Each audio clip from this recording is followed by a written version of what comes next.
Move over, Bill Buckner. You got company.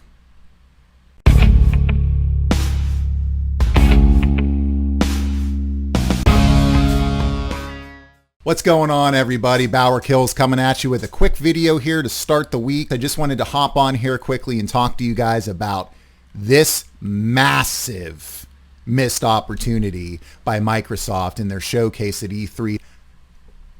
I can't get over this.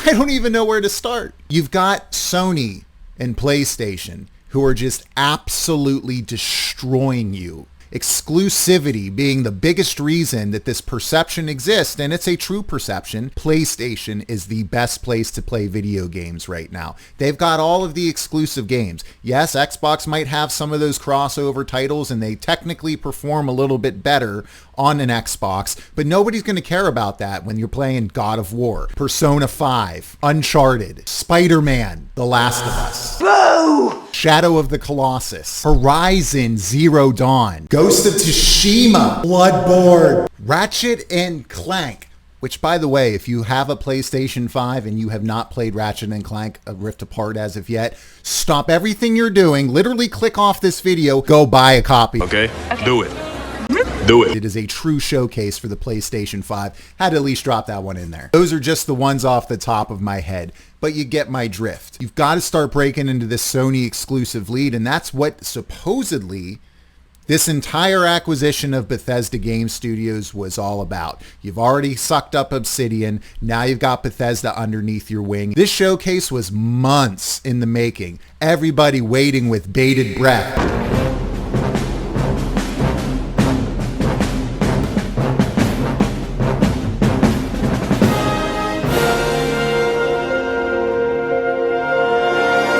And then silently, patiently looking to this event to hear the news about exclusivity, to talk about these major new entries in these franchises. The stage was set completely and totally, especially with Sony being absent.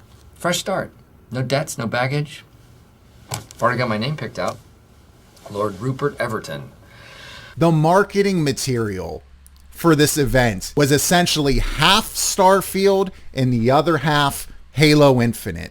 Look at how well presented this is. I said in last week's video coming into this E3, we're going to learn a whole lot more about Starfield, but it kind of went without saying that you probably shouldn't announce exclusivity for something unless people have any kind of general sense whether it's going to be a game worth buying a console for. Going into this event, we knew little to nothing about this game. So coming into this Starfield reveal, everybody expected to see actual in-game footage from this title, to understand more about what this game actually was, the mechanics sitting behind it, and why we should be invested and why we should care about it coming to Xbox exclusively. And you know what they did? Again, with Sony not attending and with all eyes on them, What'd you do? they came out to open the show. They said, "We are pleased to present you with our first in-game footage of Starfield." And then they proceeded to cut to the outside of a rocket ship that then panned inside the rocket ship to a lady sitting in the cockpit who is thinking lines of dialogue, all existential, philosophical stuff. And then they promptly cut to black.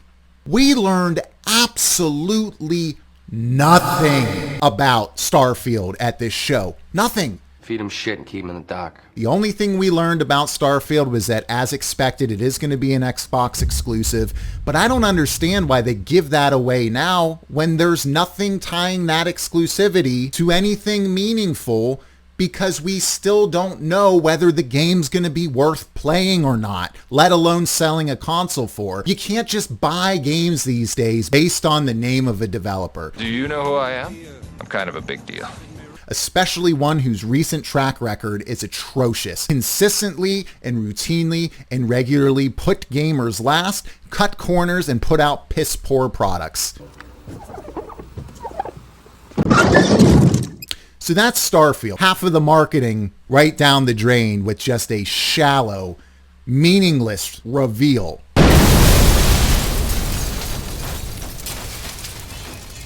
We'll say they did get into some Halo Infinite stuff, which, oh yeah, the multiplayer in that looked really, really good.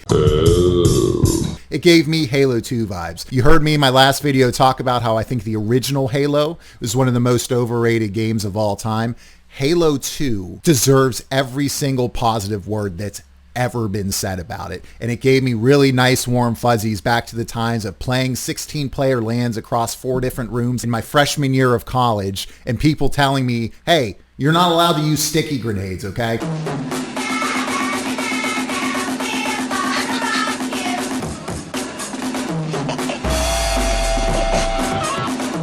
So Halo Infinite certainly looked a lot better than I was expecting it to look. I thought it looked fantastic. I was at least happy to see a lot of in-game action, a lot of footage, and showing how the game's going to look and how it's operating right now. But really the major loss with Halo Infinite was the confirmation of a year-long delay. This was supposed to be a launch title for the Xbox Series X. And here at this show, we find out that it's coming holiday 2021. So there's still not even a specific release date for Halo Infinite. We just know that we're looking at least a year after Xbox Series X has launched, with practically no next-gen games to speak of to show up on the console. So while that gameplay was extremely solid, just another major negative coming out of this show with a year-long delay. Now listen, delay games as long as you need to make sure that finished product is solid. Don't be pulling no Battlefield 2042 where they're already signaling that they're going to sell half a completed game, and then we'll just, like with previous entries, continue to pay more overtime for the content that should have been in the game in the first place. But that's a story for another time. I'll be covering Battlefield 2042 and my very strong feelings on that here in a video coming in the near future. But as we continue through this showcase, we started moving through games that are going to be coming to Xbox Pass. This is where I thought the show did its best. There are a ton of titles that are going to make an appearance on Xbox Game Pass, which is a value that's just becoming impossible to ignore. The problem is the vast majority of those games that they were shown were not Xbox exclusives. They spent a lot of time showing games that you don't need an Xbox to play. And then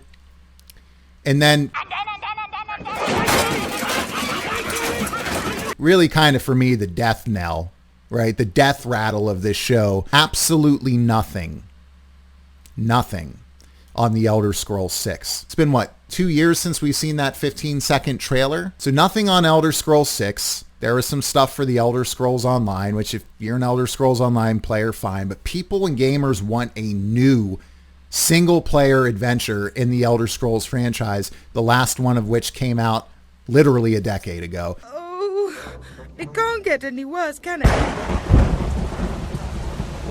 And then absolutely nothing on either Fallout 5 or New Vegas 2. And I just simply can't believe they didn't talk about any of these. They're your biggest franchises. These are the franchises that people think about when they looked and they saw that Microsoft was buying Bethesda Game Studios. Nobody was thinking about anything for the most part, except for me. I was thinking about Doom because I'm just a sick human. But most people were only thinking about Elder Scrolls and Fallout, and yet we got no news of any kind, any meaningful news on those single-player experiences and adventures that we all can agree are the cream of the crop when it comes to Bethesda and what they do. This was especially insulting on the Fallout front. Hey! Where did you get those clothes? At the toilet store?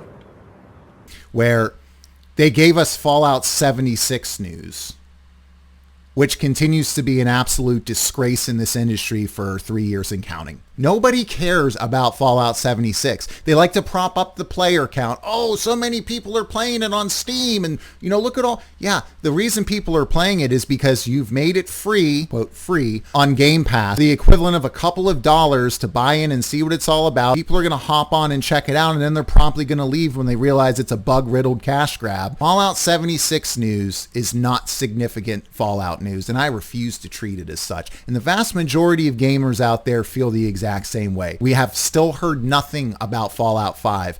And then Fallout New Vegas 2, I thought for sure they were going to announce Fallout New Vegas 2. And I said it in my previous video, and as soon as I stopped shooting, I thought to myself, okay, if it's not Fallout New Vegas 2, they're going to announce the Outer Worlds 2. So we did get a confirmation that the Outer Worlds 2 technically exists.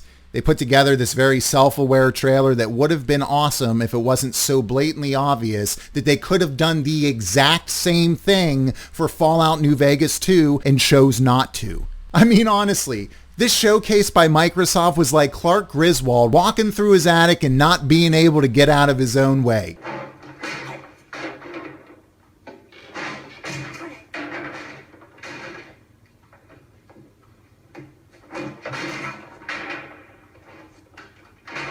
Then they ended with a new game from Arcane Studios coming called Redfall, which was one of the most generic, boring, annoying, dull ends to a show I can remember in recent times. It's kind of taken that 4-player co-op approach that we've seen in Left 4 Dead and any number of 4-player co-op games over the years. Very generic art style with kind of like the slightly elongated arms and legs, you know, all these kind of tropes that we've seen before. And they had these folks fighting very generic looking vampires. It was all just a CGI cutscene. There was no in-game footage. It was all pre-rendered stuff. And the worst part about it was them trying so hard and so annoyingly to emulate Borderlands style humor, but failing miserably.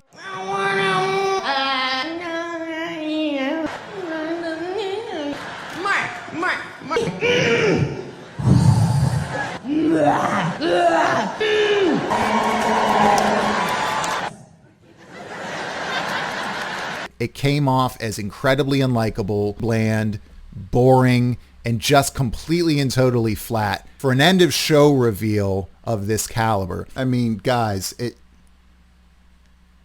this wasn't just an E3 showing that they wasted, okay? For the stage that Microsoft and Bethesda were on and the opportunity they had to really take aim at Sony very clearly and show gamers why they have to own an Xbox and how committed they are to bringing these experiences and these biggest franchises of theirs to this console and give people a reason to play it and to acquire it over a PlayStation 5. They completely and totally failed in every regard at doing that. Microsoft continues to drop the ball when it comes to these types of opportunities that are simply gifted to them. It makes Sony look like the powerful giant that they are because they looked at E3 and said, screw you guys. We don't need to show up. Doesn't matter if we're against crossplay. It doesn't matter if we're against cross-save. It doesn't matter if we do everything in our power to nickel and dime our consumers to death. They're going to buy our consoles anyway because we have the best games and the best experience, and there's nothing that you can do about it. Here's a free opportunity. Show us what you have. And Microsoft responded by tripping over its own feet and failing to sell the value or provide us anything meaningful on these huge, significant franchises that the company they just acquired are responsible for putting out. Had to make a video about this one, guys, because I was just left completely and totally, utterly disappointed. If you disagree with what I say, hit those comments down below. Let me know what you liked about this show. And again, I didn't think it was the worst show in the world, and it certainly wasn't Square Enix's show, but we won't get into that now because I will never stop talking. But if you disagree, I'd love to hear from you. If you agree and you were disappointed, I'd love to hear why you were disappointed as well. But hit those comments, like and subscribe, click that bell for all notifications if you haven't already so you can see any time that I either live stream or put up a video. Enjoy the rest of E3 and see you in the next video.